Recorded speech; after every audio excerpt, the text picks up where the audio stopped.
खाएगा क्या, मारेगा क्या।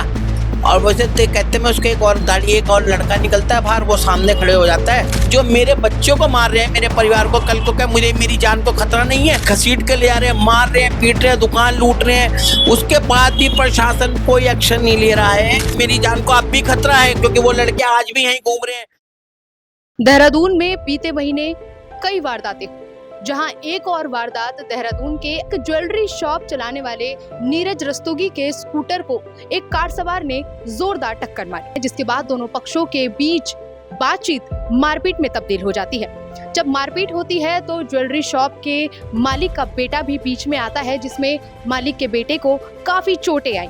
ये हमारे साथ उन्होंने बातचीत में बताया कि किस तरह से इस पूरी घटना को उन लोगों ने अंजाम दिया। इसके बाद उन्होंने पुलिस में शिकायत भी दर्ज करवाई, मगर उन्होंने ये आरोप लगाया कि अब तक पुलिस प्रशासन इसके खिलाफ कोई कदम नहीं उठा रहा है।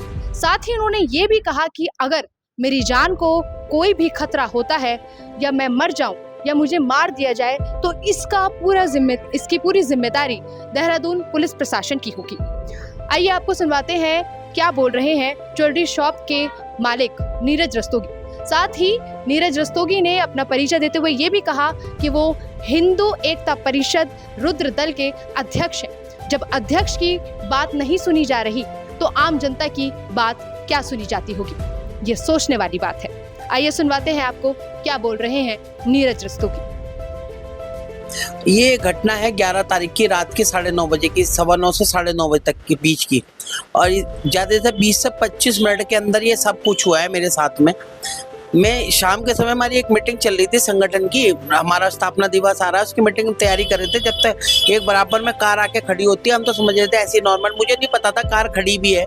वो कार आके खड़ी होती है, बराबर में खड़ी रही, जैसे हमारी मीटिंग खत्म होती है, चलती रही, वो कार अचानक से बढ़ती है। और एक तो होता है कि नॉर्मल टक्कर, वो आप उसको कैमरे में देखेंगे क्योंकि मेरे CCTV में रिकॉर्ड है, वो पूरा स्टीयरिंग घुमा के जोर से टक्कर मारी जाती है, स्कूटर पूरा डैमेज हो जाता है, पेट्रोल टैंक नीचे सब फट जाता है। तो आपकी गाड़ी टक्कर लगेगी, आप थोड़ा विरोध करोगे, चलो खैर मैं बाहर आता हूँ भाग के, आपकी कोई गाड़ी गिरेगा तोड़ेगा तो कम से कम आपसे सॉरी तो बोलेगा, कम से कम इतनी तो आप आशा करोगे, कम से कम ये तो बोलेगा कि भाई साहब गलती होगी। वो बंदा इधर से उधर घूमता रहा, जैसे प्री प्लान तैयारी थी मेरे लिए। मैं बाहर आके अपनी गाड़ी उठाता हूँ, मेरा मोबाइल टूर, मैंने कहा भैया ये मैंने कहा भाई तुमने गाड़ी फोड़ दी, तो दिख नहीं ना गाड़ी फोड़ दी, तो आदमी मेरे से शुरू हो जाता है जैसे प्लान थी, क्या हो गया, खाएगा क्या, मारेगा क्या। और वैसे कहते में उसके एक और लड़का निकलता है बाहर, वो सामने खड़े हो जाता है और मतलब गाली गलौज शुरू हो जाती है। तो मैं कहता हूँ मैं डंडा था, मैं इसकी गाड़ी फोड़ता हूँ, तो उसको शायद इसको एहसास होगा। तो वो अपनी गाड़ी के सामने आने नहीं देता, अपनी गाड़ी के सामने खड़े हो जाते हैं, जैसे प्लान था पूरा का पूरा। इतनी देर में ही जो है उसने जो है मेरे मुंह पर थप्पड़ मार दिया, फिर गुत्था शुरू हुई है, उनने मारा। मैं तो समझा नॉर्मल बात थी, मैं तो समझ ही नहीं पाया कि एकदम विषय बन कैसे गया।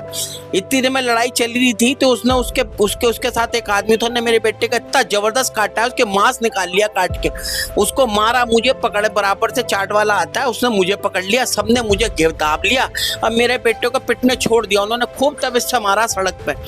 प्रशासन, शासन और पुलिस वालों से यही कहना चाहूँगा कि एक संगठन के अगर राष्ट्रीय अध्यक्ष सेफ नहीं है तो आम जनता का क्या हाल होगा। एक राष्ट्रीय अध्यक्ष से सरेआम गुंडागर्दी होती है, मारा पीटा जाता है और साथ ही साथ उनके दुकान में लूट भी की जाती है, सिर्फ इसलिए क्योंकि वो एक संगठन होने के नाते सामाजिक कार्य करते हैं, हर एक आम आदमी के साथ में खड़े हैं। और मैं यही पुलिस वालों से भी कहूँगा कि चाहे आम आदमी है, चाहे कोई अध्यक्ष है, चाहे कोई भी है, सुरक्षा की जिम्मेदारी सरकार की और पुलिस वालों की होती है। सिर्फ देहरादून में या उत्तराखंड में या कहीं भी कप्तानों को बदलने से व्यवस्था कभी नहीं बदलेगी। जब तक कि शासन प्रशासन का और पुलिस का डंडा मजबूत नहीं होगा, ऐसे अराजक तत्व पहले भी हमला करते थे, पहले भी गुंडागर्दी करते थे, आज भी कर रहे हैं और भविष्य में होता रहेगा। जी, मेरा सामने फल का जो है कि कारोबार है, और जिस टाइम ये लड़ाई हो रही थी उस टाइम मैं बीच बचाव के लिए आया था, और कुछ जिन्होंने कार वाले थे उन्होंने आगे टक्कर मारा गाड़ी में, उसी बात को लेके जो है कि उसी के लिए विवाद हुआ। और फिर मैं जब बीच बचाव के लिए आया, उन्होंने कहीं से लड़के बुलाए और इनके पे सीधे अटैक कर दिए।